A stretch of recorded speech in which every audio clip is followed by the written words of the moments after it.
To order. Brenton, would you mind calling the roll? Sure. Okay. If Ms. one, Banks, I'm here. Ms. Hagan, here, Mr. Piontek. Ms. Polizzola, Here. Ms. Stewart, Here. Mr. Taylor. And Ms. Womack. Here. So you have 6, and that is a quorum. Okay, thank you, Brenton. Brenton has given me a script, y'all, so it's gonna be a little different. I'm gonna follow it. Brenton said I have to follow it, so. To announce the new, It's okay, Brenton. not telling you what to say. you been doing this for quite I some know, and I time? hadn't needed a script until now, so. Before we get started, I just want to remind you all of a few rules for committee members and members of the public attending in person. Please raise your hand to speak and wait to be recognized by the chair before speaking. To help the meeting run smoothly, please keep side conversations to a minimum and comments related to the topics we are discussing. For those committee members who are attending virtually, remember you must be on camera and have your first and last name showing to be counted towards our quorum. Please keep microphones muted unless called upon by the chair. Electronically raise your hand to request to speak and wait to be called on by the chair. For attendees, electronically raise your hand to request to speak. Once recognized by the chair, your microphone will be turned on. After speaking, the microphone will be returned to mute. Also, the Q&A and chat is to only be used for those needing an ADA accommodation to participate in the meeting. Public comments will not be accepted via the Q&A and chat except for those individuals who requested the accommodation. As for order, committee members in person and virtually will be asked to speak first. Public members in person will then be called on, followed by public participating virtually who have their hands raised. Comments in Q&A and chat will be addressed live. As with all hybrid meetings, it can be difficult to keep track of those wanting to speak in person and virtually. Please be patient. All comments and questions from committee members and the public may be limited to 3 minutes or less should we run into time constraints. So please keep that in mind. Also, comments about a person's character will not be allowed. Finally, members of the public will have the opportunity to provide public comment before each vote during designated public comment periods. The chair may also use their discretion to determine if comments will be accepted outside of those times.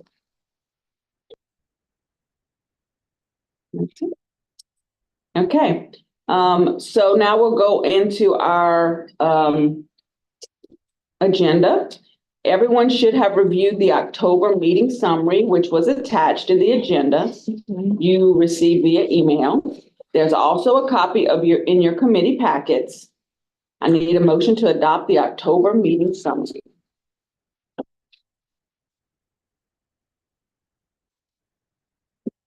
Make a motion to adopt the October meeting minute. Who is the second? I'm sorry. Nicole. Okay, we have a motion and a second.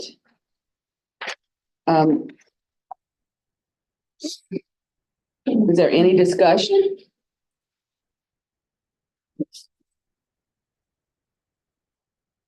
Okay, is there any public comment? Oh, based on the updated public meeting laws, we'll now need to do a roll call vote. But before, I guess I should have said, the person who says, if you do a motion, if you could say your name, and the person who seconds, say your name as well. I, Brooke Stewart, would like to make a motion to accept the October meeting minutes. I, Nicole Banks, accept the second. Okay. Now, Brenton, will you do a roll call? Ms. Banks. I'm here. So, sorry for It is a motion to approve the summary, so a yes or a yay is to approve it, a nay is to not approve it, or if you abstain.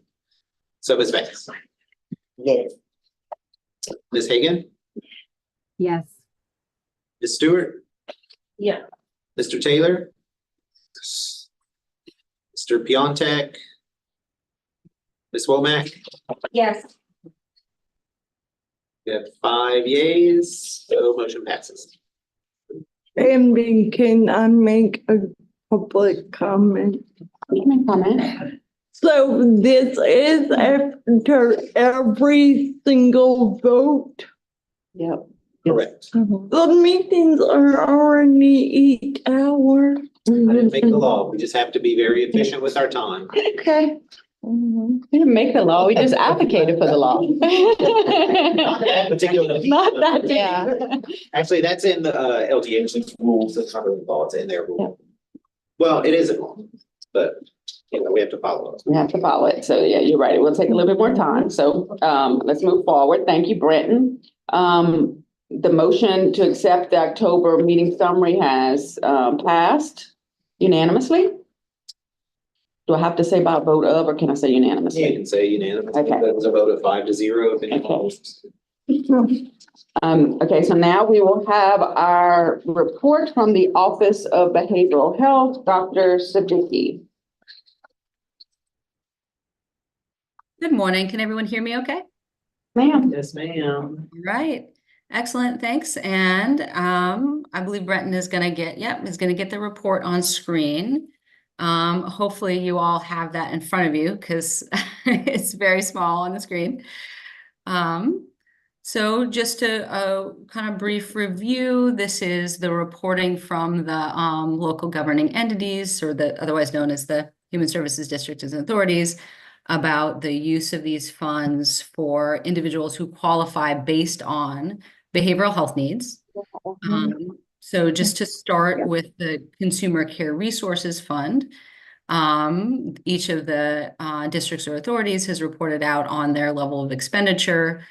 Now that we're in Q3, this will include all expenditures typically through not quite the last month in the quarter, because this report is due to us and to the DD Council before the Q3 is really finished. So this will show almost all of their expenditures up through Q3, but it won't get the full Q3 yet. What we're looking for is we want by Q3, we want around 75% of the funding to be spent, although we understand that they won't be all the way up to that 75% because it'll be usually missing about a month of invoices at the time of reporting. When the districts and authorities are underspent, we ask them for their plan for how they're going to make those expenditures fully by the end of the year. And so you'll see in the notes section below, a number of the districts and authorities have kind of responded with their plan to ensure that all the expenditures are made. There were a couple of responses we got after we needed to submit this to the council. So I have a couple other pieces of information. Acadiana has responded to say that they're going to be able to expend all the funding. And they typically do. They typically expend some federal funding first, and then they do use the state funding primarily towards the end of the fiscal year. And then Northeast has responded about a strategy that they're using to make sure that all of the funding is used by the end of the fiscal year. They've hired a new case manager or care manager to help manage all of the funding requests and help the process be more efficient.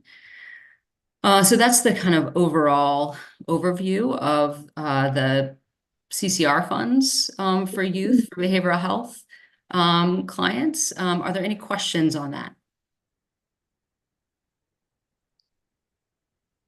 Brenton? Oh, I'm sorry. Ms. Nicole? Okay, so for, I think you said it was Castle Parish or the CAHSD. Okay, they're at 6%. are they gonna be able to do that? Cause that is a big, like, that look like that's something that should have, like, in the first quarter. So like, is there something that's going on in that region to where it shows 6%? So if you see in the note section, so that's capital area. I think you're referring to capital area, Human Services District, which is in the Baton Rouge area. So if you see in the notes section, they have discussed their plans to spend. They're making some big purchases, it looks like, in Q4. And they are saying that they expect to be able to spend the balance by the end of the fiscal year. So that was their report. So, okay, so I mean, I see all of that. What I'm asking is, did they hold the money until the fourth quarter to do those projects, or is it being spent as we're speaking, like? Cause it's not adding up. So this is the information that they reported to us. So if the council is Oh, okay. interested in further detail, those questions would have to be directed to capital area. This is the information they report to OBH and that we are able to report to the council. Okay. It does look like in the notes they mentioned that RFPs were submitted, so I am assuming that may have contributed to the delay if you're waiting on people to submit proposals for whatever these large expenses are about to be. That could have caused the delay. I'm not certain, but. That sounds like a good guess, Brenton. That makes sense, what you're saying. And I would also say, doesn't every one of our human service districts have those advisory councils? Like they have a behavioral health one and a developmental disability one. Is that correct? Can somebody answer that? I'm sorry, I don't have that information. I believe that's true, but someone else. Like a regional advisory council for behavioral health and for their DD side? Yeah. So I think that's important for people to know, our members and other people to know. In your region, you could get on those advisory councils and then you could dig deeper into what is going on and have maybe some influence on how the money is being spent. So those regional advisory councils at each of our human service districts in the region.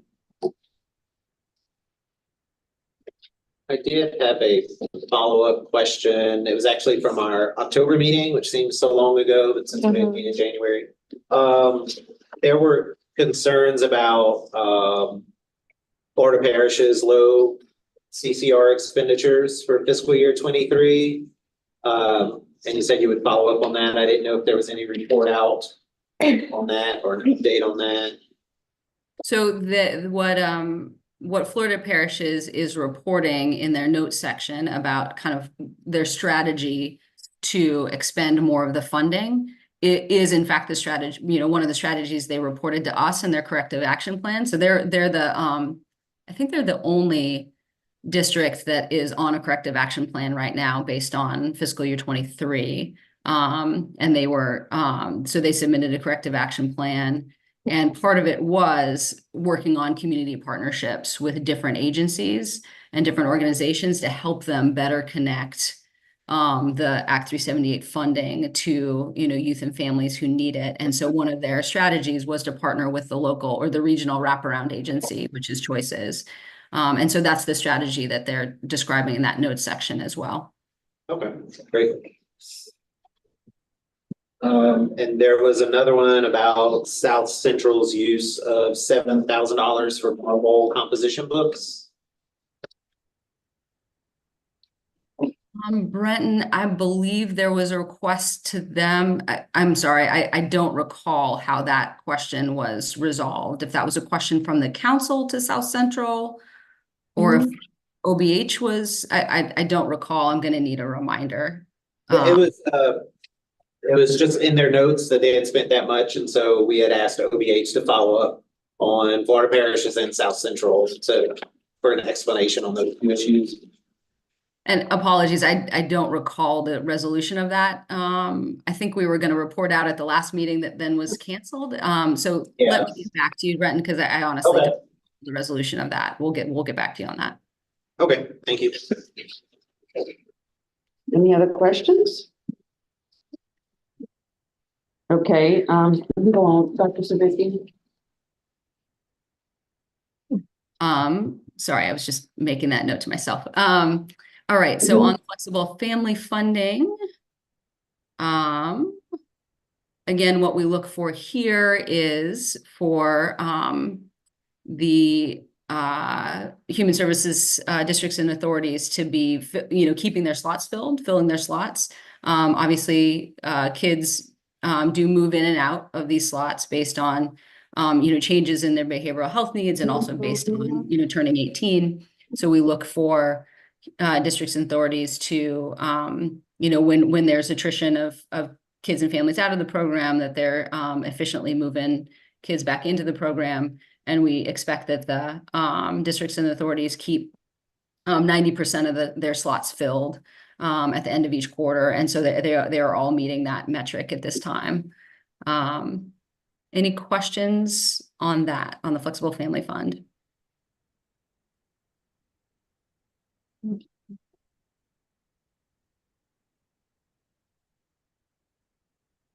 I have a question. Do this money, if they supposed to use this money? I apologize, I couldn't hear the question very well. Do they supposed to use, do they have a certain time they supposed to use this money?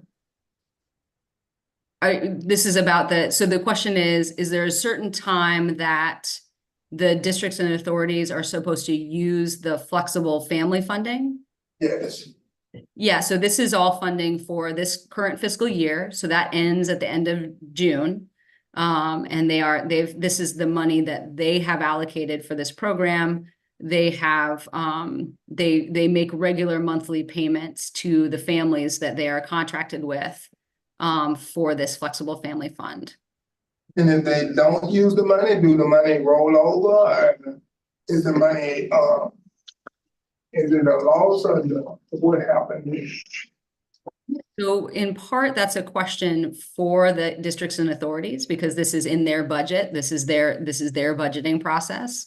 So I know that the council has upon occasion, when there's been a district or authority that has a lot of underspent funding, there'll be a question to that district and authority about what's their plan for that unspent funding, if that's something that the district and authority can roll over, or are they allocating it in a different way. That may be a question for a specific district or authority, because again, this funding is in each specific district or authority's budget. So sorry, the shorter answer is I don't know. And it would have to be a question specifically for the district or authority that you're interested in learning more about. I do know generally state funds don't roll over to the next year. You have that time frame to use them. So there are some conditions on that, but generally your state general funds don't roll over. So that's basically we done lost the funds if you saying generally don't roll over. Yeah, I mean, you just wouldn't have spent that. You didn't lose anything. It just didn't come out of the bank. So it just wasn't spent. Okay. I guess, but am I right? Can I? Yes. Okay. How Just stand much at you. is the family flexible fund per month? I do not have that data on hand right now. 250, it sounds familiar. $258 on both sides, the ED side or the behavioral health side. Okay.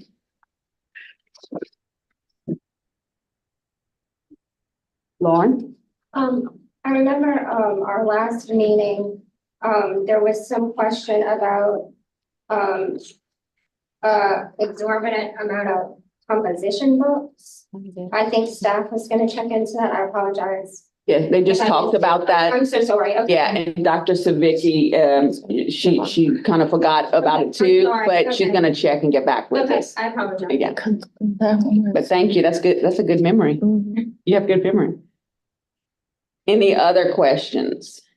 And On the- actually, my ahead. my counterpart at OBH is rescuing me here and is sending me that information as we speak.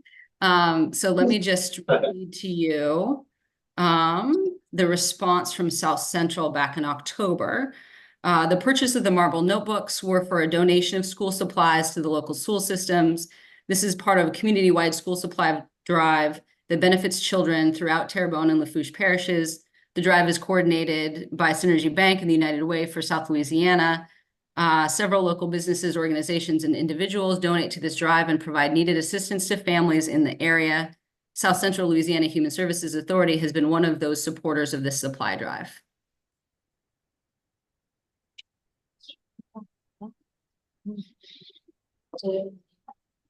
I would imagine that It's the money. they anticipate that those dollars would go unspent, so they contribute that. I mean, because normally you would want to be providing a service to someone specifically that is requesting something through Consumer Care Resources and not writing a big donation check for, like, you would get that individual supplies, but not necessarily in the school supplies. So I guess that's kind of not necessarily concerning, again, if you realize that, hey, I have this money that we might not spend and you don't have any requests, you go ahead and use it for that's an appropriate purchase. But I do have some concern if you're just, if that's factored into what you're spending as opposed to getting that 7,000 into people's hands. What was the dollar amount? $7,000 for notebooks. For no, And I have it like, Lauren?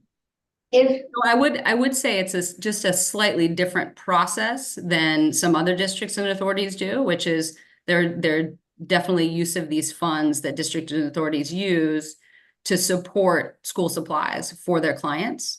And that has, that has definitely been a useful and allowable use of the funds.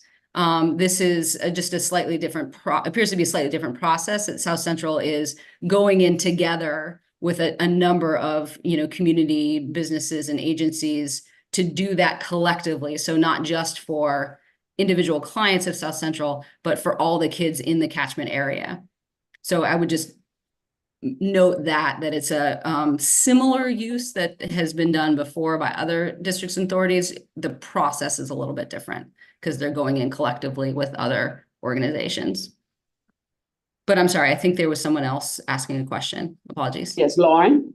but isn't this money supposed to be allocated specifically for people with disabilities on this waiver? If this money is just going to the school, how can it say that it's going to the people that it's supposed to be, that it's designated to be counted towards? That's an issue. I mean, I can see where like she's. Maybe a different, maybe they just, it was an error in how they reported it. I'm thinking, I don't understand. So to clarify, this is not related to an OCDD waiver, because these are kids who are kids and families who are qualifying for support and help based on a behavioral health need, which can be pretty broad. Qualification, as someone with a behavioral health need can be a fairly broad standard, as opposed to, this much smaller group of individuals who have an OCDD waiver. And I guess it would have to just really probably would need more details about it, because I can see where you would collaborate and there's an opportunity where you bring people in. You maybe have, there was some big event and they were able to be part of like getting the word out about their services, and that's how they collaborate with other agencies. So that could be a good outreach event, but we just don't have that necessarily all that information. So it just seems like it was just a general to whoever, marble notebooks for everybody in the district. So I think there's more details. It's not necessarily that it wasn't beneficial to that population they serve, so. Yes. Okay. I live in that area. I live in Terrebonne, and this does happen every single year where they have this big old event and they have like all these sponsors come, and it's like they're sitting at these tables, they have all their information out. And they do state their services. So I know that, they are, it is a collaboration that they do. And they've been doing it for the last, 3, 4, 5 years, something like that. So I know that it has been going on, and they do collaborate with other people. So you see it as a good outreach opportunity? Oh, yeah, because it's all different entities. It's the bank, it's South Louisiana Services, I think families come there sometimes. They just have all different like educational people that's in the area that is promoting their services and what they offer, and it's like a big old drive. Okay, Yeah. thank you. Jill, you have something? No? Okay, any other questions for Dr. Savicki on the flexible family funds for OBH? There's a hand raised. Okay. Who is that? Melinda Elliott. Melinda? Hi. Thanks for recognizing me. The document before this one, individual and family supports. Is individual and family supports supposed to be used for outreach? I thought it was for families that had behavioral health needs. And so that's my first part. My second part is one region spent $3,000 on snacks. Can we get more information about that from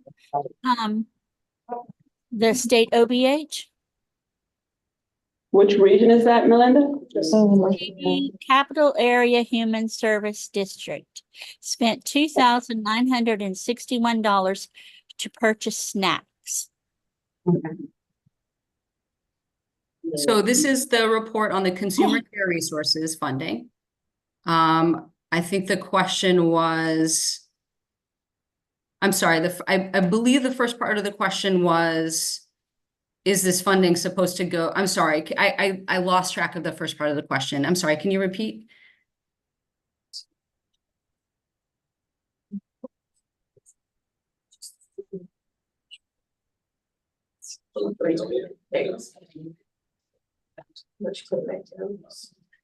Melinda, can you raise your hand so I can allow you to speak?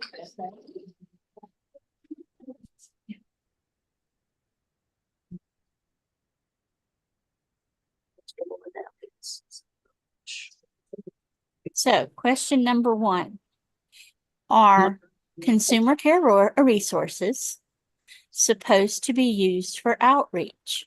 My understanding that OBH's consumer care resources were for the needs of people with mental health diagnoses, not come one, come all. That's my first question. So And I in have the another one. Gotcha.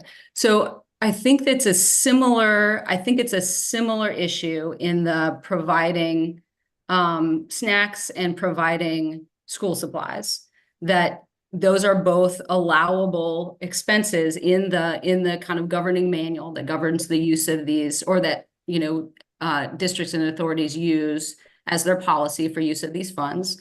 It's providing supports, equipment, items that are needed by clients in behavioral health services, where those items or services cannot be funded by a different funding source. That's part of the rules as well. So in a lot of cases,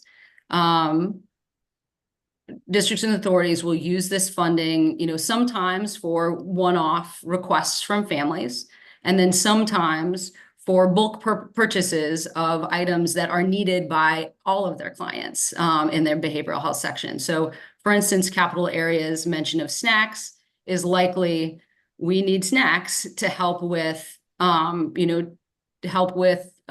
activities for kids that we're hosting for behavioral health needs, or for part of packs of school supplies providing for kids with behavioral health needs who are clients of the clinic.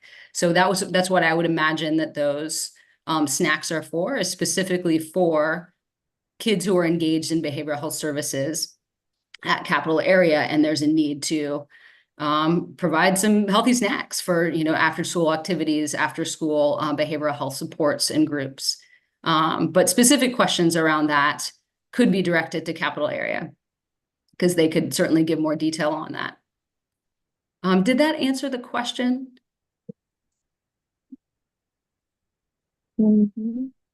Melinda, speak. Melinda? So, not really, because my understanding that this is specifically for people with behavioral health needs. And if they're using it for outreach, as in the case of notebooks, that's not a specific expense. As well as you're the person that that LDH sends us.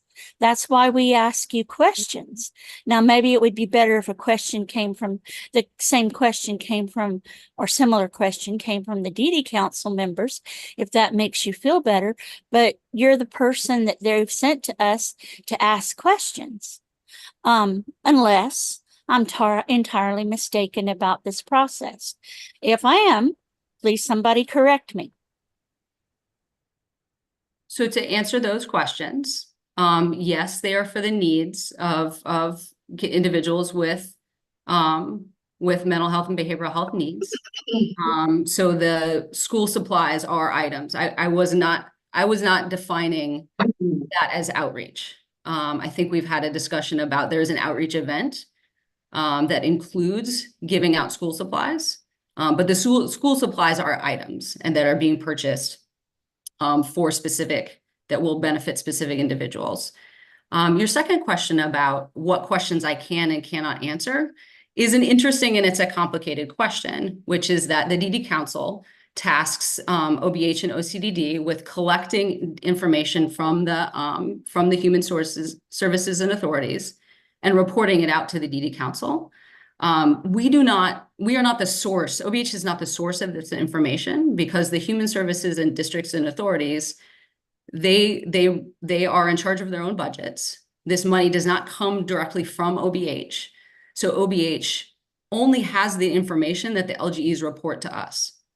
And so if there's additional questions about this, there are some questions that we can go ahead and direct to the human services districts and authorities.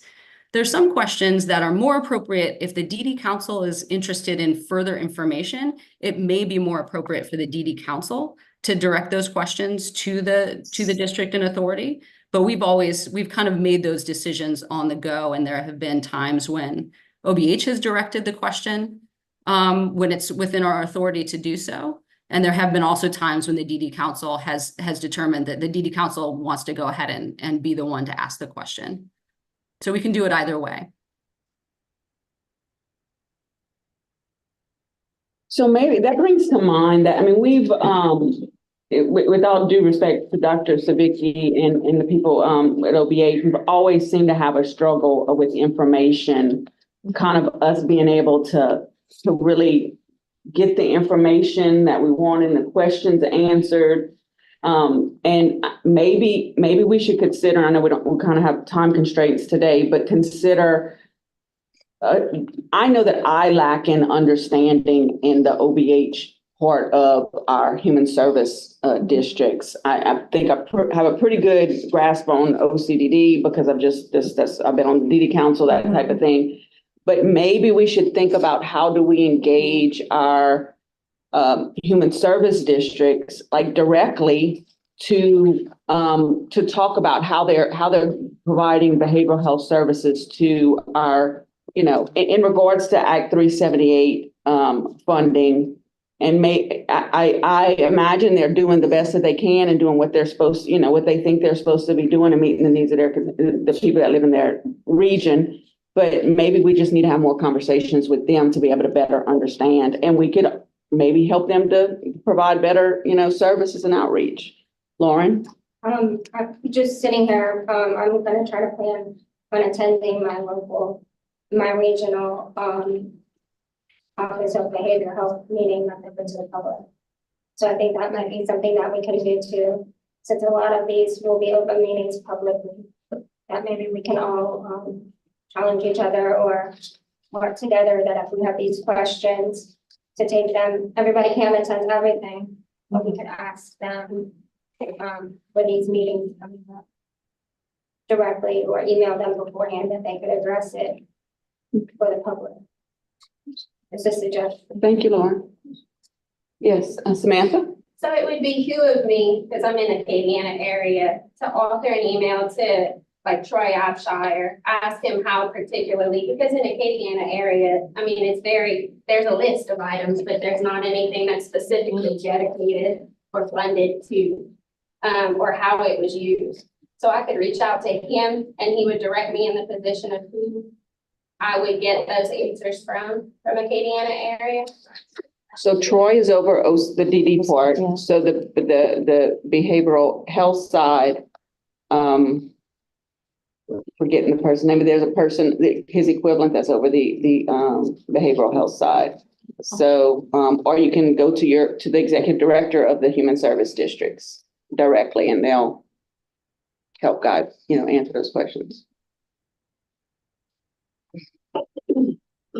Get a hand raised. Catherine Thomas. Catherine Thomas?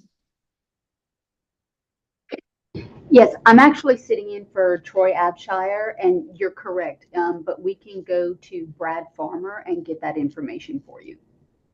For the behavioral health side, I can give you any information on the DD side. Thank you, Catherine. Welcome.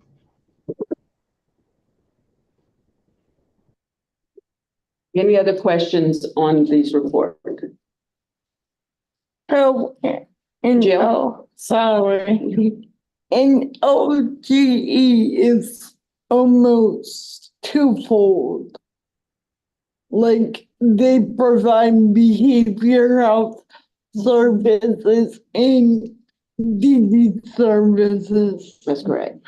Okay. Every human service district or LGE, like you said, has both those parts, behavioral health and DD. I try, but y'all speak gibberish in this community, so No, thank you for learning. Any other questions? Okay. So, Dr. Savicki, does that conclude your report? Oh, no, you have this next part. Go ahead. Yep. So similarly in the adult funding, what we look for here, similar to the consumer care resources funding, we look for expenditures to be at the level that we want to see them at for Q3, understanding that they're probably not all going to be at 75% yet because they're likely missing a month of expenditures and invoices. When we see that a district and authority is significantly underspent, we ask for their plan to ensure that all the funding is spent by the end of the fiscal year. And you'll see the big issue here is with capital area, and they have discussed their plan to use that for the remainder of the fiscal year.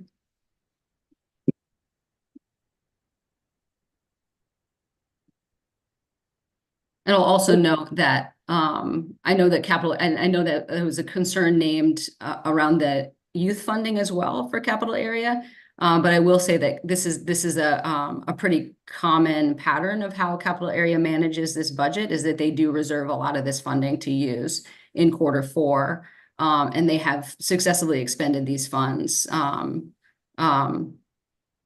for many years. So that 2% doesn't cause me any concern, just based on their past actions that they've successfully expended these funds in past years as well.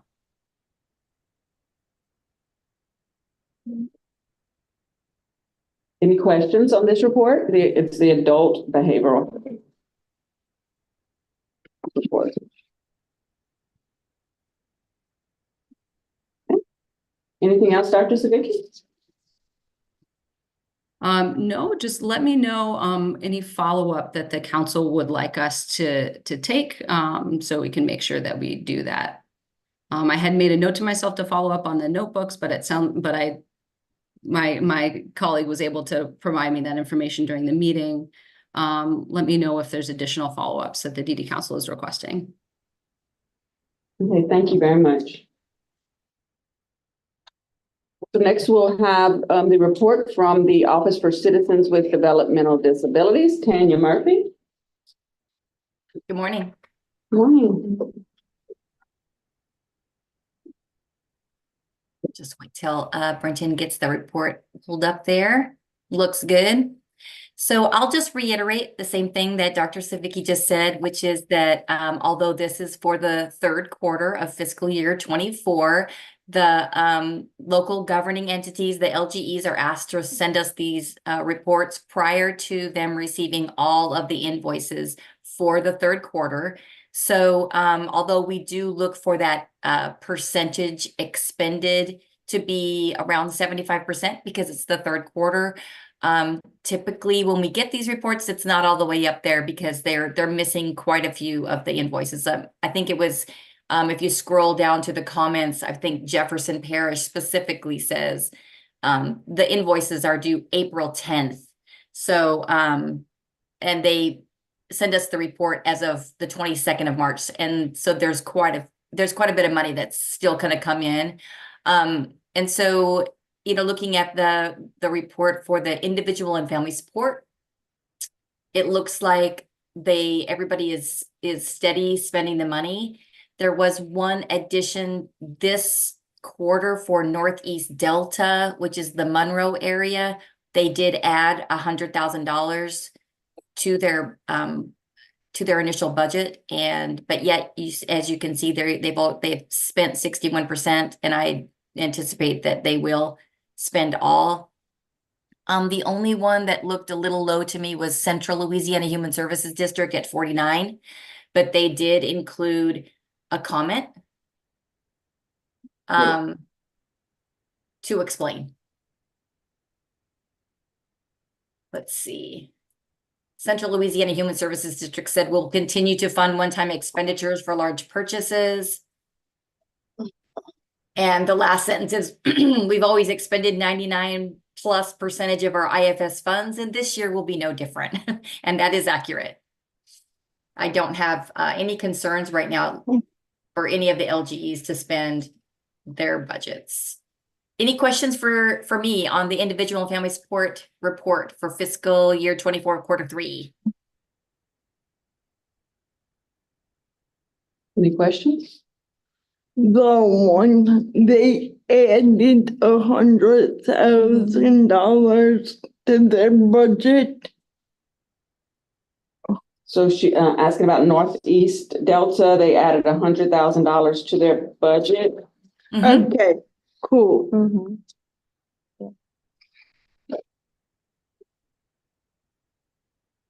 Okay, so I'll move on to the Flexible Family Fund. This is also similarly to the Office of Behavioral Health. It's $258 paid out monthly to families who have children in their home who have severe disabilities. And this one is a lot easier to keep a very consistent percentage account. So you can see almost everybody is at exactly 75% because it's the same amount of money and it goes out to the families every month. And the LGEs just keep their allotted number of slots filled and keep this pretty consistent. Any questions for me about the Flexible Family Fund? I don't see any. Okay. Act 73.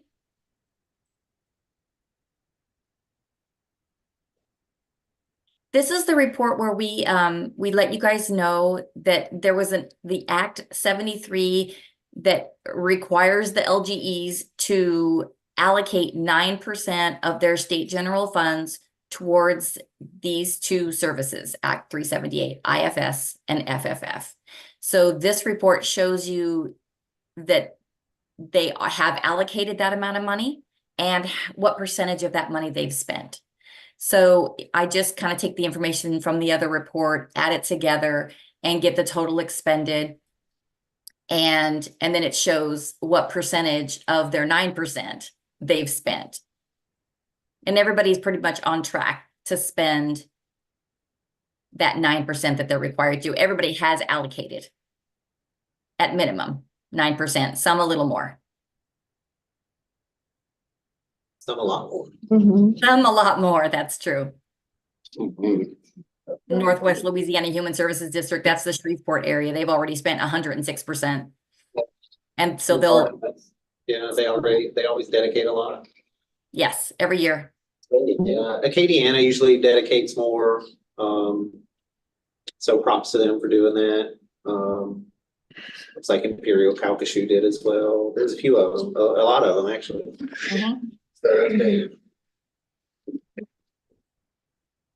Any questions for me about Act 73? Well, you're getting off easy. I'm not gonna lie, I do enjoy when OBH goes first. You're welcome, Tanya. Thank you. Okay, so I think that there was some questions that was given to me in October. And we were gonna report out in January, and all the LGs were ready to show up, and then we had some sprinkles, and so no, everything got closed. I'm just kidding. It was icy. It was icy. So I am here to report back. I think this was a question from you, Bambi, that you wanted to take the average. Oh my gosh, it's been so long. Let's see.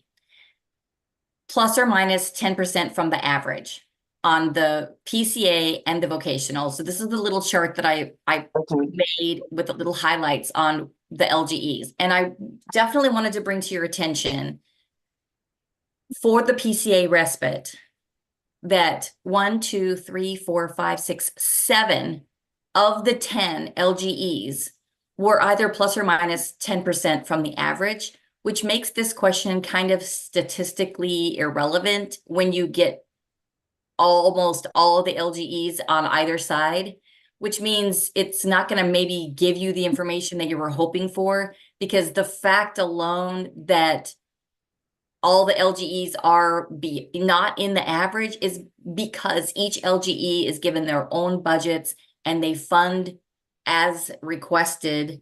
And so it's not going to be the same in every LGE. But this is the information.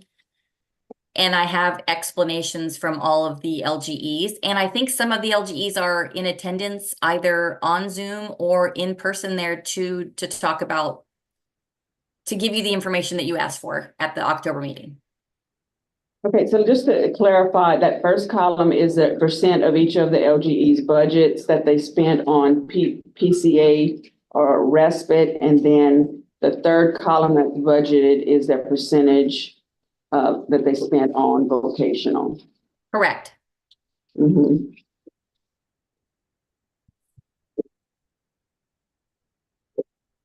And so I don't know if I misunderstood what you were saying or not, but I do think that it does shine a light on, and the reason for the question was that some districts, it's my understanding, what I hear just from interacting with people, that some districts kind of promote more or give more information about, you know, the shelter workshop environments, those day programs, those type of things.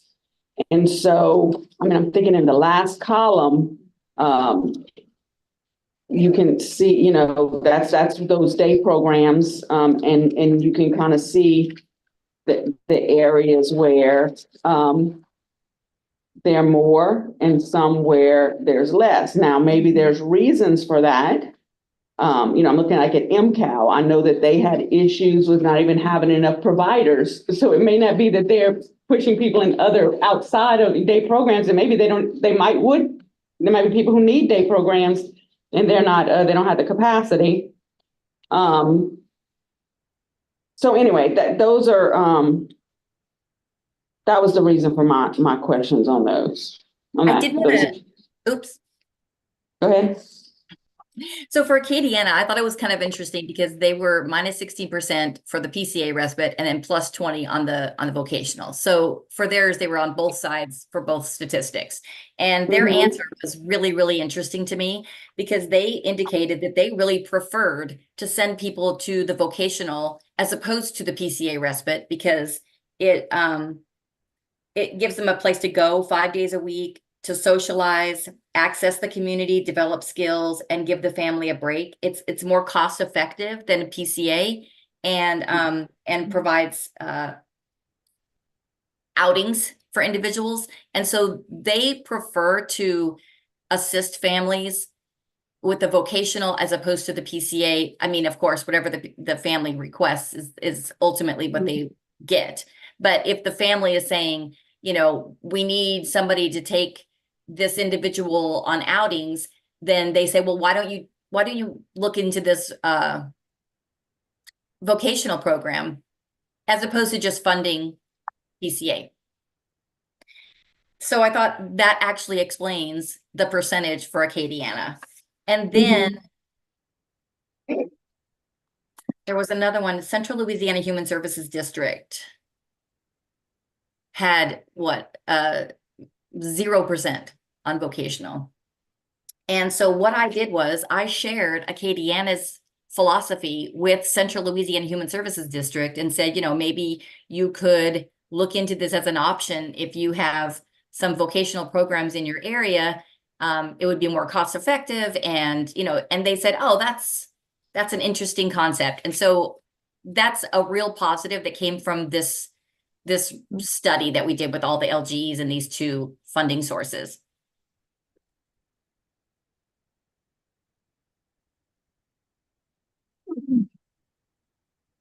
Any questions on this? We do have a hand raised, Ms. Kathy Dwyer. Kathy Dwyer? Thank you, Bambi. I can tell you from personal experience and in Region 10, there is definitely a shortage. We had a major day hab provider close their day hab program because they cannot find staff.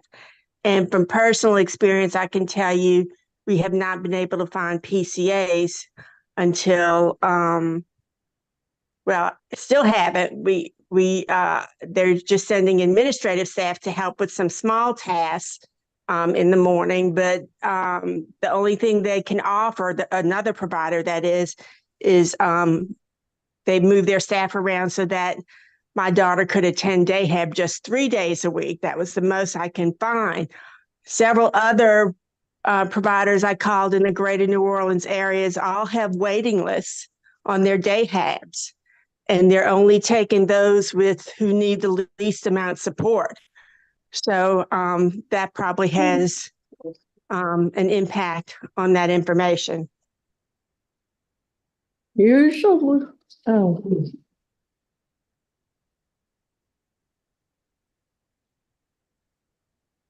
Any questions? Thank you, Kathy. Any other questions? Gary? I think it's got a lot to do with we're not paying enough money to push out there for us there. So what? I mean, it's not nothing to live on. I mean, everybody's having that problem all around. I mean, you got to overload the companies to even get workers to be somewhere, and then what's happening is, and I'm gonna just speak of risk. That's where you're getting people. They grabbing anybody. Hey, you need a spot. Hey, I take it. You're not getting a background checks. You're not getting nothing. You just grabbing what you can grab because you on low pay, low problems.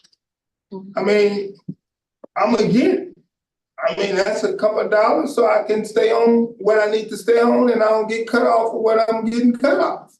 If y'all understand what I'm saying. So it's a win-lose either way. So let's get the ones that need the most assistance, and let's take the ones that don't need the most assistance, and let's put them 2 together, 3 together, 4 together. And we got the one that's more higher to work and the ones that don't know it. Let's put them with the ones that don't need the most. I think it's a money thing. You know, I could be wrong, but I think it's low pay. Thank you, Eric. Jill? I mean, if you look at the what that is, the case managers, they had to cut it down to 3. We had a lot of case manager program until they cut it down to 3 case managers.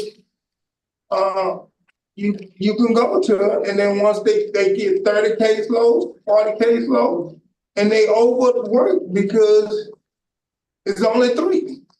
We got a lot of group homes, we got a lot of providers, but they can't hold all the people because it's just not enough money to hold them because everybody's grabbing the pie. But I can't hold the pie, but let me grab it. Because the more I get, the more money I get for the overhead.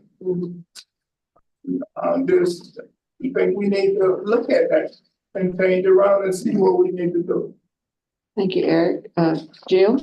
Something Miss Kathy Henson that concerned me, like the people with the lowest needs are met first, because in all my knowledge and everything the brilliant Julie Foster Hagen has told me, in all my experiences,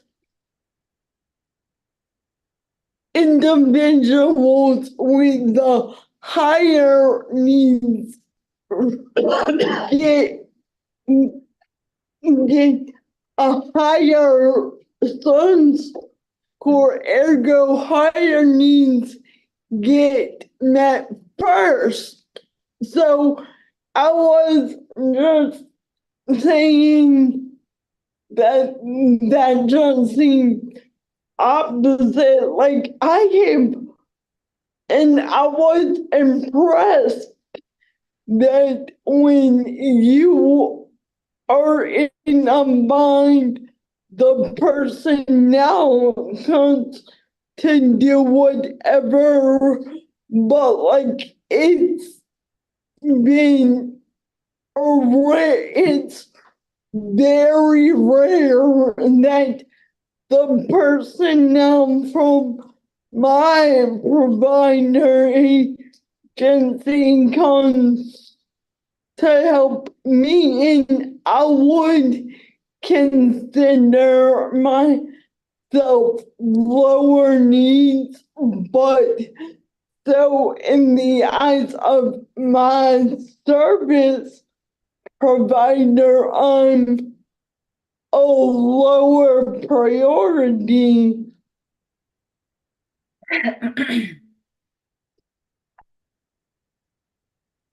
Yeah, I mean, I think that was whenever Kathy said that, that was a thought that I had, that I would, when I worked for a provider agency, not doing the day programs, but like we didn't have the option to, or at least I thought we didn't have the option to turn down people. Like we contracted, if someone chose our agency, then we were obligated to provide those services. And in order to not serve that person anymore, it was a pretty arduous process to say why, and it had to be some pretty bad things to say not to serve someone who chose our agency. I mean, I don't want to say I'm not getting services, because they do provide me with the PCA, and they come to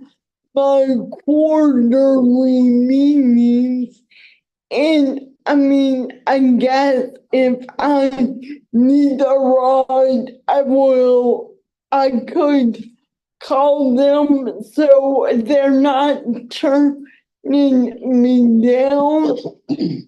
I'm never not had my needs met, but I'm saying that Miss Kathy said people with lesser needs are getting met first.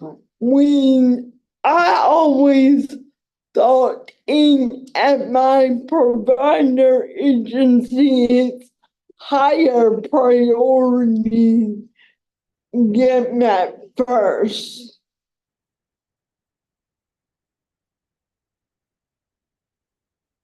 Kathy has her hand raised. Kathy? Yeah, I just wanted to clarify, oops, sorry.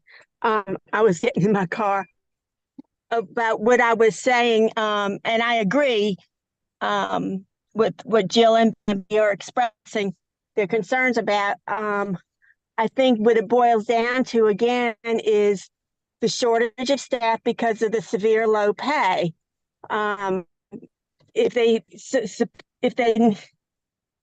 they try to support someone with higher needs, they need more staff, but they can't find staff. So they're having to make these difficult decisions based on that. They only have so many staff to serve so many people. Not that I'm defending what their choices are, but I think that's the reality. Yeah, I agree, Kathy. Thank you very much. Eric? Then again, we're looking at the nursing homes. I'm gonna just speak. The nursing home can hold more people and they can only put you in a group. When you're on a hall, you got certain people on the hall holding 6 people. You got certain people that's holding this group of people, okay. But when you're in a home, you're basically breaking it on different homes that you have to go to. But then when you're locked in one spot, which is a nursing home or group home, you can better control that situation, and that's a better pay. Again, until we look at the situation and break it down like we did the case manager, then we have better, we can basically clean that situation up. But till then, we can't clean it. And to your question, Bama, it's the companies have, I think now they can deny our client too. If they think that's gonna be more issues with that client, or that client need more help, and they think they can't handle it, yeah, they can move that consumer over to another spot, because less workers that's not strong enough to handle that, then they're gonna move them to another area where somebody can handle it. Thank you, Eric. Kathy's hand raised. Kathy? Thanks again. I appreciate you give me extra time.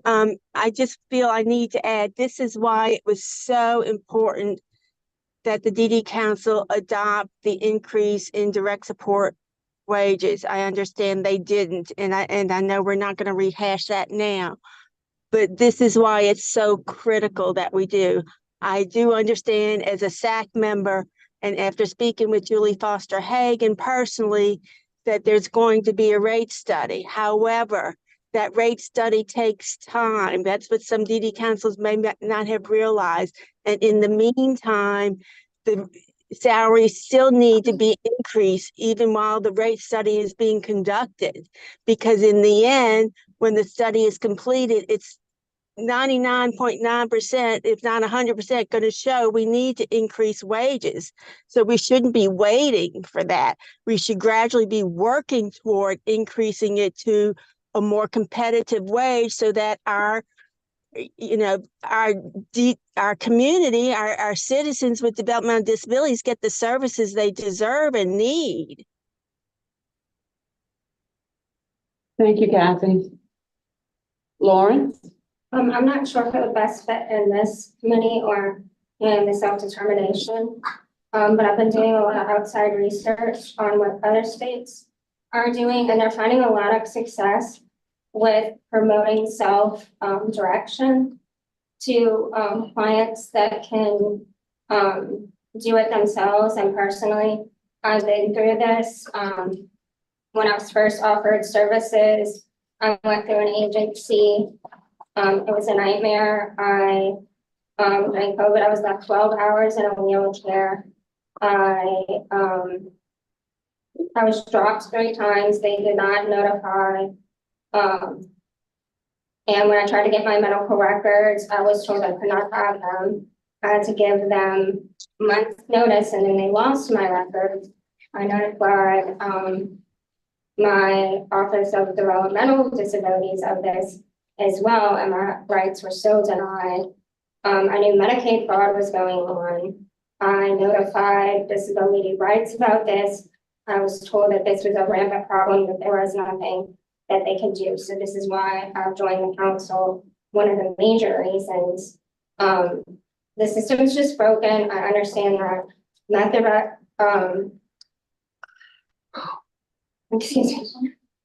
methodology is a big key, but it's not the only piece of puzzle. And I understand we need to wait on that, but we can be looking at the whole issue of the workforce for direct service workers as a whole. And I would volunteer to chair any committee for looking at how to better promote self-direction, or how to better, offer a pay increase for self-direction clients, if we could do that. Or doing any kind of partnership with other agencies, maybe even Louisiana Workforce, on how to incorporate maybe direct service work as part of training for some of the medical careers that they're trying to get, people that are going up into nursing or things like that.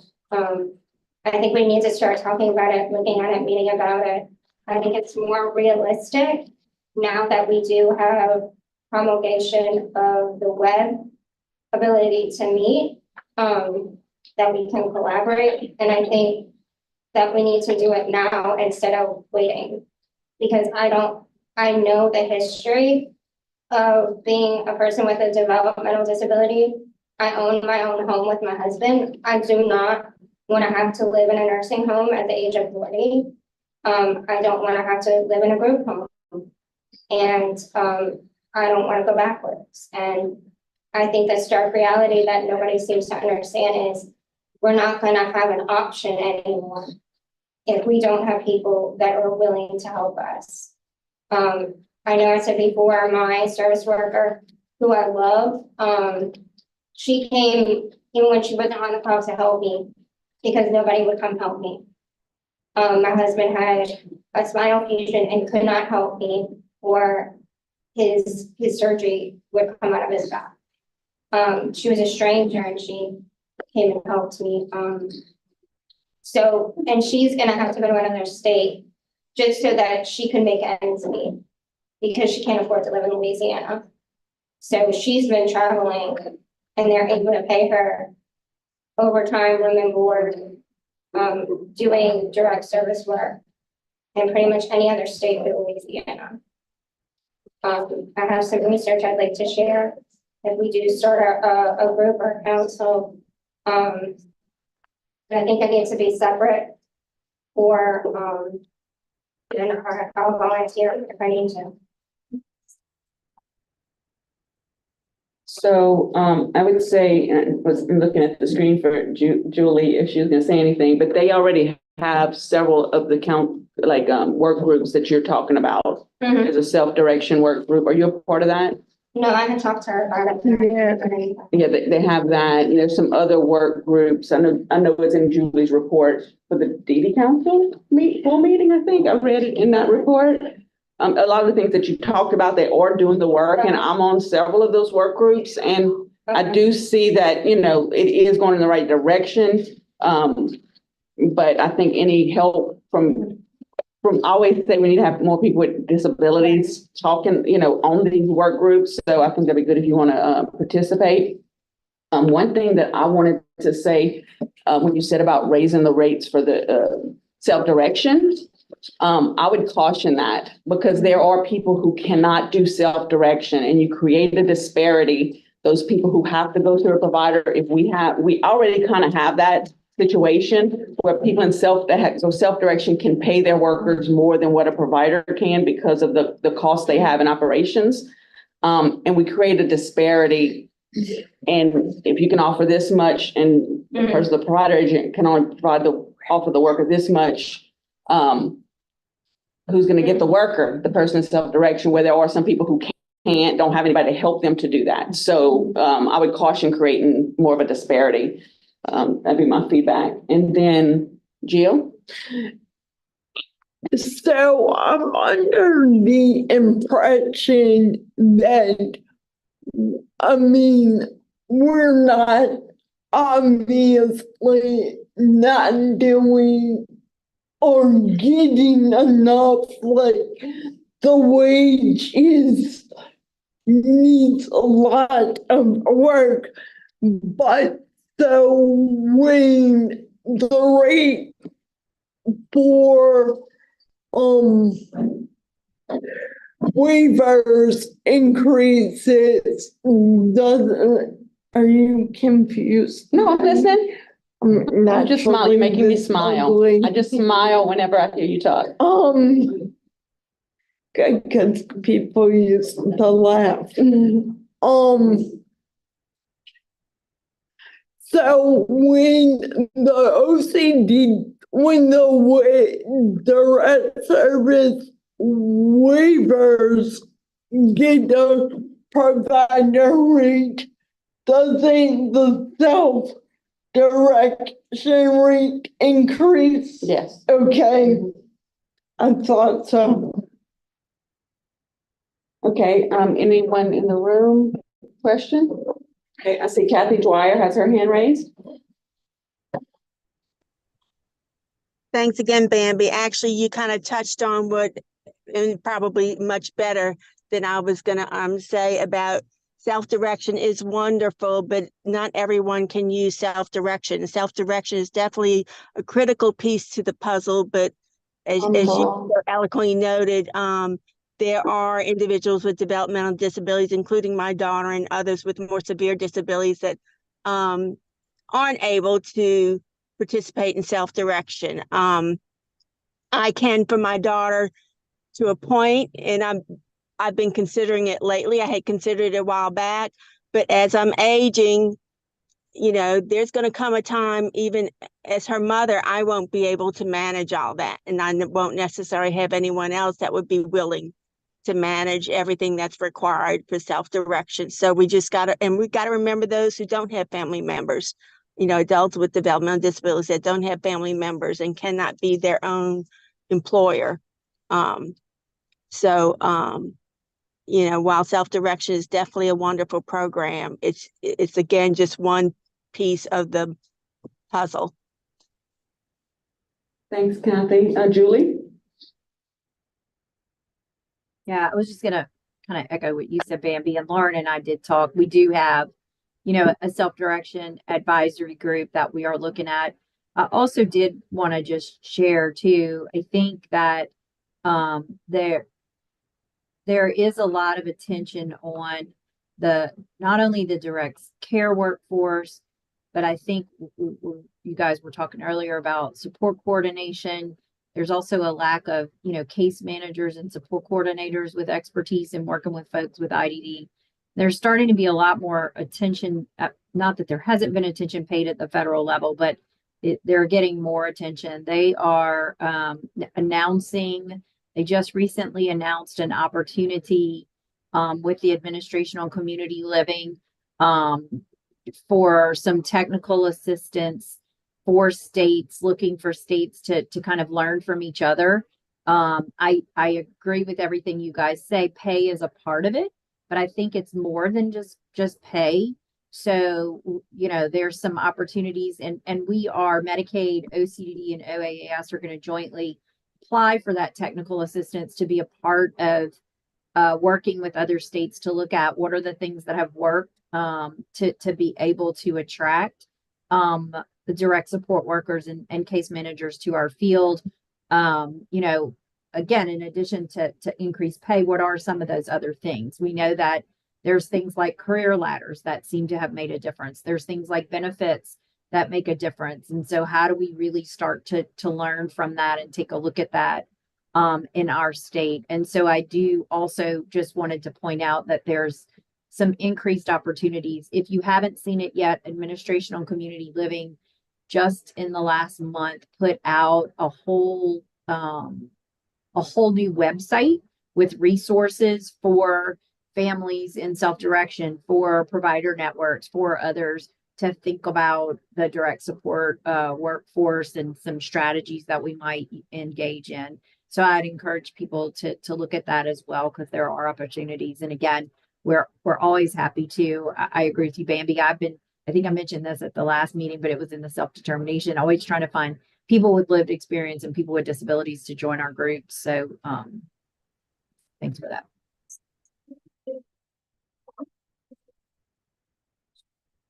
Any other questions or comments?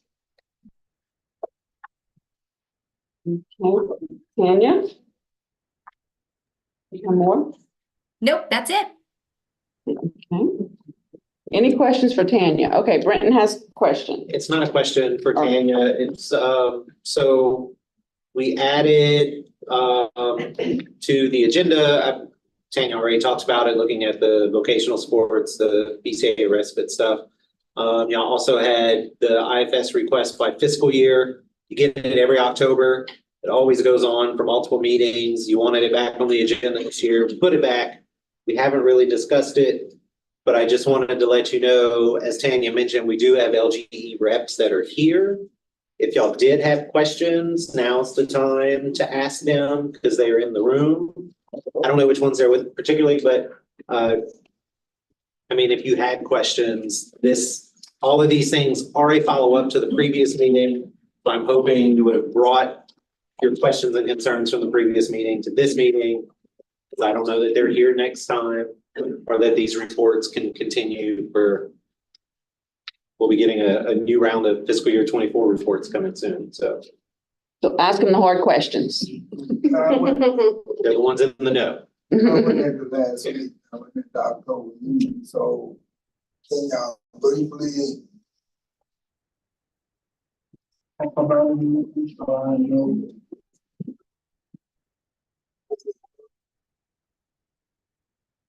Share this. While you're doing that, Brenton, could we get the people who are with the LGEs to stand up and just say who you are and what LGE you're with and what area? If you're, I guess it's all DD. It's on the DD side, yeah. I see some familiar faces. Shanika Smith, Capital Area, Division Director. Thank you. Carlos Hankless, Metropolitan Human Service District, DG Director.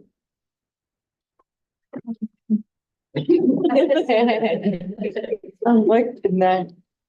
Anyone else with the human? All right. Yeah, I'm Carmen Dominique. I'm with Metropolitan Human Services District. I'm a waiver supervisor. Okay. Tanisha Peterson, I'm with Metropolitan Human Service District, the family support supervisor. All right, we can ask Metropolitan anything. Metropolitan is New Orleans, right? Orleans Parish or the Orleans region. So like, is that what region? 1, 2, 3, what? Same, but on Plaquemine too. One is Metropolitan. But I'm not metropolitan. Jefferson should be 10. You're 3. Okay, Brent, you wanna? Okay. Yeah, Okay, we have Karen Thomas, Catherine Thomas. Catherine Thomas, I'm sorry. Catherine? She's with Peggy. Karen Thomas, and Troy was here for a few minutes. He's popped his head in and out. Thank you, Catherine. So she's with Acadiana, that's Region 4. Two. Yeah, without question. So we have, just to clarify really quickly, you've got 13 minutes, and we still have a whole nother report to do.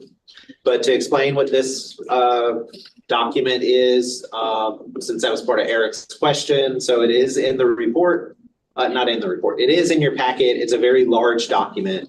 And so we've already talked about the individual and family support program. That's what Tanya had talked about. And so what she does is sends information at the end of every fiscal year to me, and we compile a report that looks like this. It's very hard to see because there's a lot of information, but it looks at all the particular categories of what those IFS requests were for. How much money was spent on those particular contracts, how many contracts were written for that particular thing. So you can see on here, assistive devices, this is all the LGEs total. Metropolitan happens to be up on there. They had 14 contracts, spent $6,400 on assistive devices and clothing. And so that gives us an idea of kind of that particular program, what is being utilized, how much funding is going to what is used. And that is where some of those questions came up of seeing a lot of money going to vocational services, going to PCA services, the ever evolving question of is it better to serve those people through a waiver instead of utilizing those particular services. So I can't tell you specifically in October, we covered X, Y, and Z. It was just generally for you to look at if you had questions, concerns, to ask about those particular LGEs, which we have Metropolitan, some Acadiana, and Capital Area if you had questions for them. I have some questions. So my first question would be in regards to the category of diapers, undergarments, and continence supplies. With the change in the adult waivers, what are y'all seeing? Are y'all seeing an impact? I still have families who kind of reach out for incontinence supplies and have adults, and they don't even know, and I'm sure their support coordinator should have told them they can get it. And I'm not saying in your region, I'm just saying in general. And so I think the information is still trickling in for people to know that that's an option for the adults. So can y'all give y'all a perspective of the impact? Waiver, funding that. Yeah. It's it's moving over where we're not funding it as much of family support, but there are still issues because of the different type of providers, where some of our local providers might be more specific for the need of individuals. Some of the providers, I guess, with the waiver, they're not funding the size or the brands and those specifics that helps them, not to put around and those kind of issues. So that I think is some of the concerns we're hearing. Okay. We also have support coordination agencies that are more proactive than others. I have an adult daughter with severe profound disabilities that uses incontinence supplies. And I know about the program because I'm on the inside, but she has yet to mention to me the fact that I can now get it through the waiver. And I want to add one thing. I know Kim Kennedy, who works with providers, she has reached out to PMF and Customs, who is funded through family supports to try and engage them because our families are used to that product.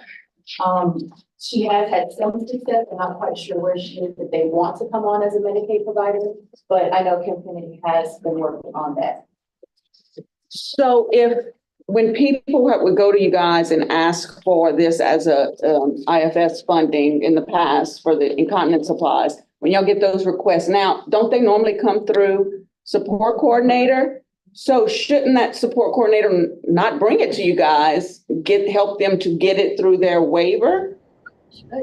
Ideally, we're still looking at the ones that we're already funding. I think now they're actually going towards the waiver. The ones that we're still funding, the concern is our individuals in our companies that we go through, those families are used to those companies, are used to those products.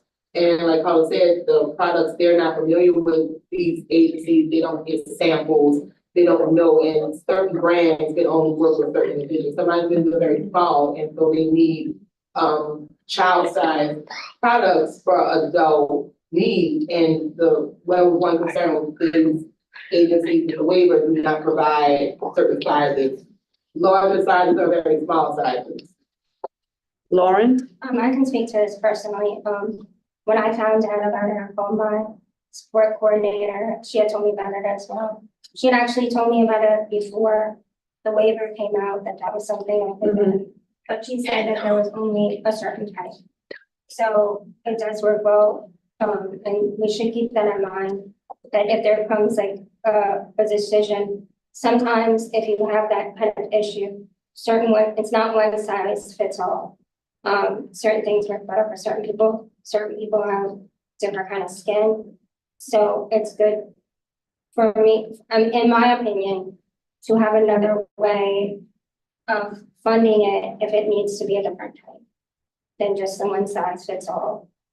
Because she said, yeah, I couldn't get the type that I wanted unless it was like a medical necessity. Kelly? I just have a question. I guess I have a question for Julie. I don't think it was supposed to be a certain type. Was it? When we originally did this, like, it was supposed to be, there were certain things that we couldn't get. And it was gonna kind of like match the same thing that was in, for children. But it was never supposed to be a certain type of diaper or, it wasn't supposed to be any certain types of anything. Or brands. Or brands. Is that the way it's working now, Julie? Because that's not the way I understood it to be before. I don't think so, but I'm gonna have to find that out for sure, because I didn't think so either. Yeah, I didn't think Bernard is in here. I didn't think we restricted it to brands, but we'll clarify that and make sure we get that information. Also, why wouldn't they be able to use, if they were using it with the family flexible funds, why couldn't they use the same provider under the waiver for incontinence supplies? They could. We potentially may just need to get that person enrolled as a waiver provider if they're not currently enrolled. Okay. So is it like the same situation? To get them enrolled. So is it kind of the same situation potentially where sometimes people don't want to be waiver providers for, you know, reimbursement issues? Possibly. So Julie, then you'll look into this and yeah, come back with something. Okay. Catherine Thomas. I was gonna Yeah, Mr. Amos. I could kind of answer that. Some of the providers don't want to be a waiver provider. I mean, they don't Medicaid providers. So Yeah. that was the issue. I think they were, like Ms. Coleman said, that they were reaching out to find out some of our providers. But it's on the provider side, I believe. And it's not a certain brand or a certain type. It's just the type of the provider that's providing those. Yeah. So it's not limited to a certain type. Got it. So if that's the case, I know like before, and I want to say it was with Children's Services, and I'm probably not going to say this right, but I'm hoping that someone will understand what I'm saying. But I remember before we were having some issues with people not wanting to be a waiver provider because of the amount of time it takes to get reimbursed for their services.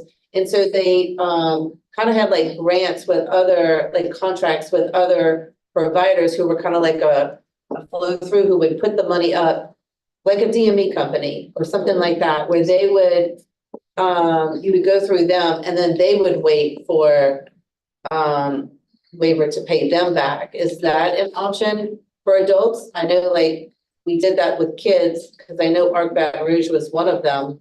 Is that an option for adults? I guess that question is to Julie. I don't know, because I think because it's a waiver service, we may be limited, but again, I can bring that back to my team and we can explore it. Okay. And did I see Catherine Thomas? Catherine Thomas had her hand raised. Catherine? Actually, everybody's kind of saying what we're seeing. We're filtering all those requests. We were still getting requests, and we're having to educate the support coordinators, but we haven't been paying for them. Instead, any requests we get, we're educating support coordinators and making sure we get it added to the budget for these individuals. And Catherine, while you're talking, one thing about Acadiana, I mean, you can see the dollar amount that you guys spend is much less than anywhere else. You guys have some type of resource there in Acadiana region for incontinence supplies, correct? Absolutely. We have a contact at Amazon, and we have a contact at Albertsons. We have several, and then we still get constant donations. So for a few of our individuals who do not have a waiver, but they need incontinence supplies, we're still able to supply those without using our funds. Thank you. That's great. You're welcome. Thanks. Kathy Dwyer. Thank you, Bambi, and I apologize for any background noise. I'm not at home. I want to kind of echo some of the comments that was made earlier from my experience with helping families in various social media groups. There are complaints about being offered only one brand, and the particular brand they're being offered is of poor quality, where they're having to go through more diapers per day than typical. So that definitely needs to be looked into. Perhaps the providers are not offering everything they should be offering. I'm not sure, but I'm definitely hearing complaints from several other families about it. Thanks, Kathy. April Hampton.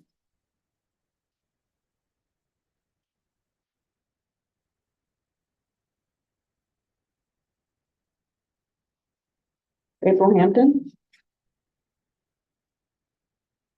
You have to unmute April if you're on.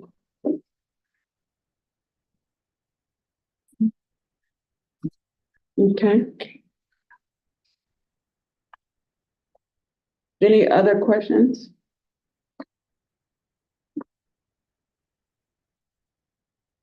Okay.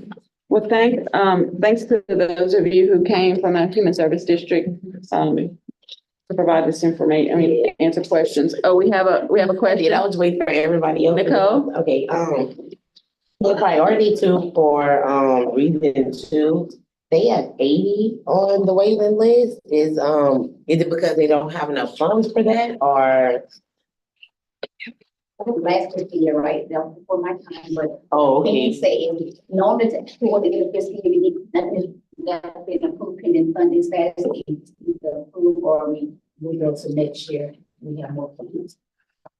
Okay, but that was before my time last year. Okay, so I guess y'all just working upon getting those 80 people. They are done, but that was when they. Oh, okay, I got it.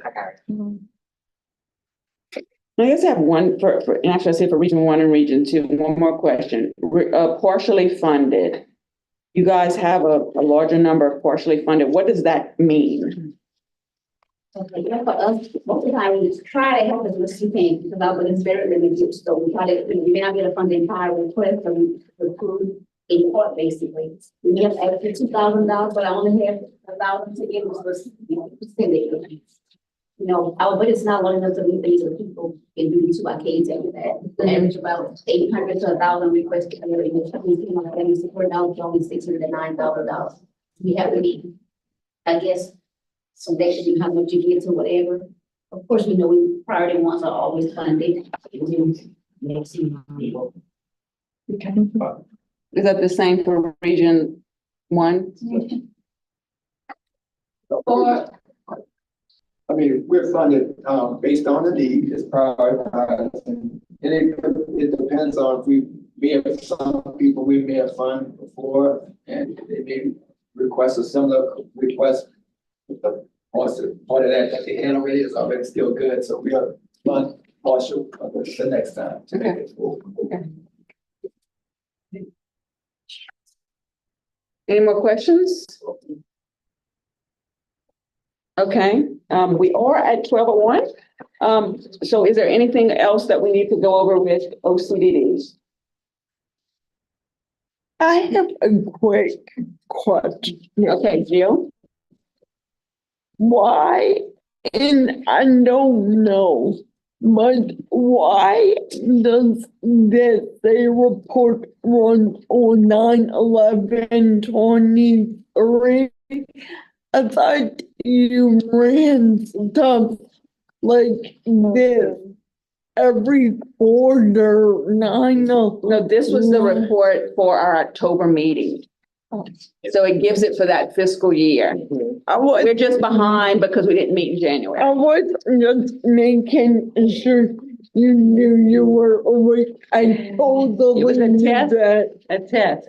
I knew that. Just to side note, moving on, if there are folks along the wall in public that want to speak, if we could get them to move closer to the table, because our captionist is having trouble hearing our outliers. So we'll try to fix that sound during lunch if we get to it.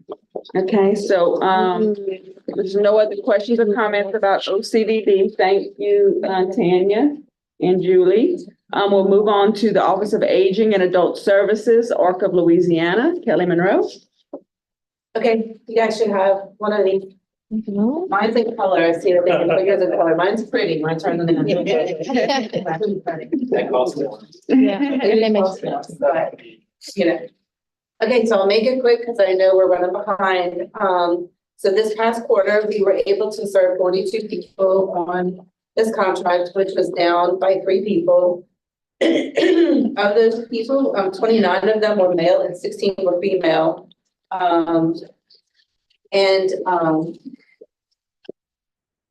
sorry, I skipped a thing. 17 of those people were identified as African American, 27 Caucasian, and 1 who was Hispanic. If we turn the page, it'll show you the regions where everyone is. We did have some changes from last quarter. So in Region 1, there's 5 people. Region 2, there's 8. Region 3, there was 4.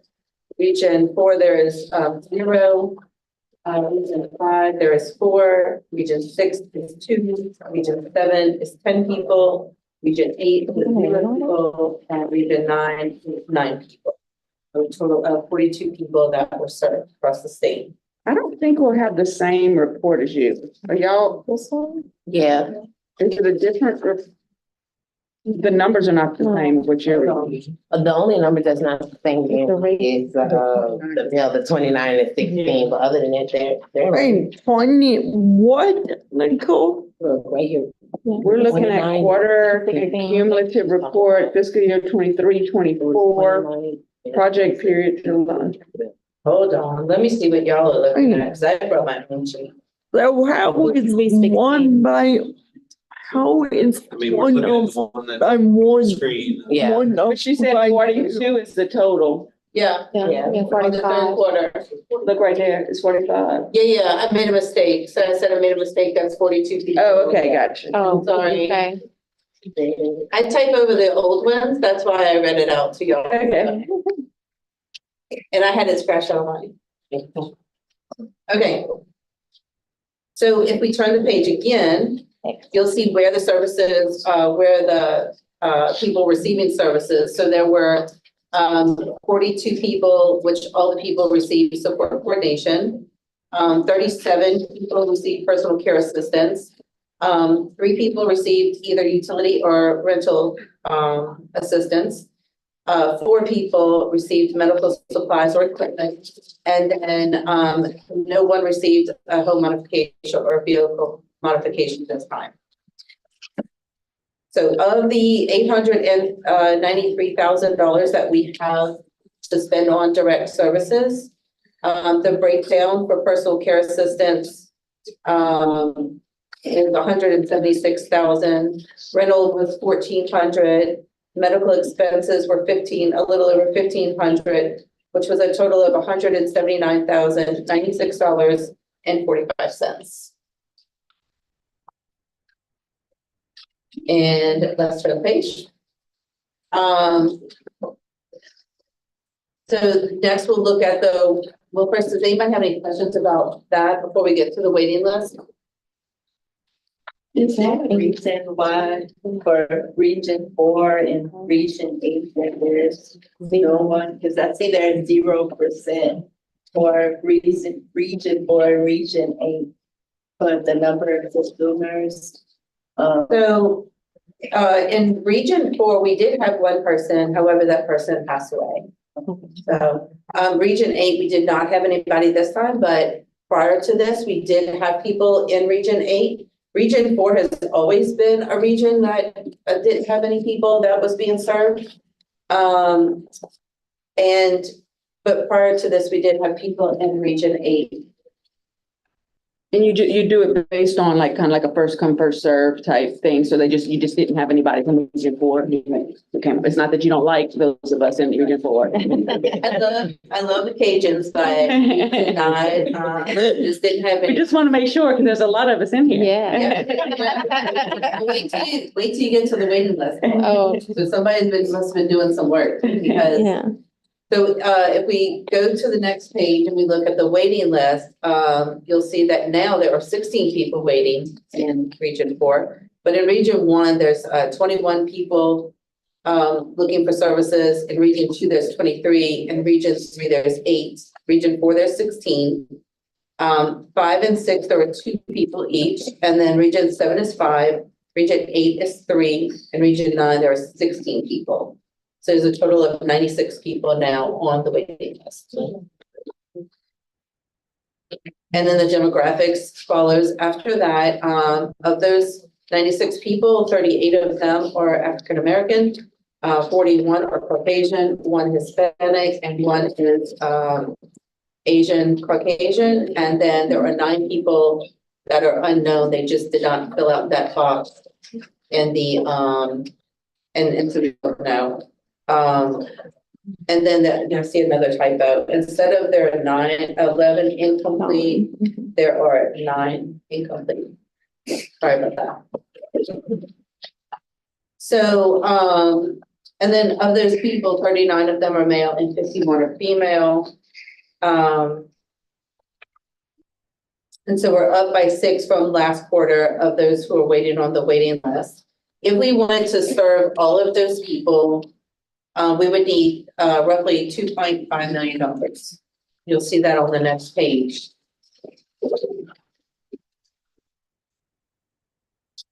And then the last chart on there, something that you guys asked for last time was like, if people were receiving other people in the waiting list, were they receiving other services? And that's what you'll see in that last chart. Do they have, I know we all, but not everybody knows what all of the acronyms mean, the abbreviations, the LTPC, SCCW, NO, not. Okay, you want me to go over them? So LTPCS is long-term personal care services.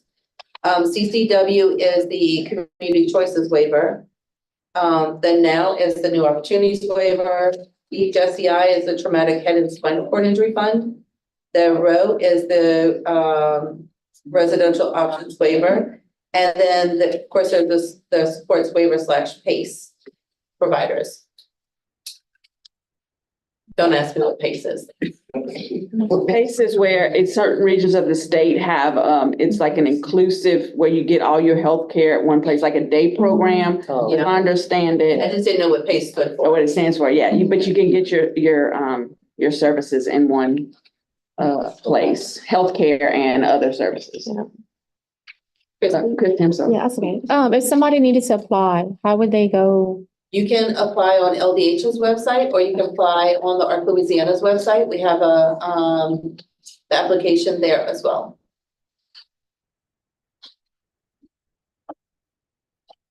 Any other questions for Kelly?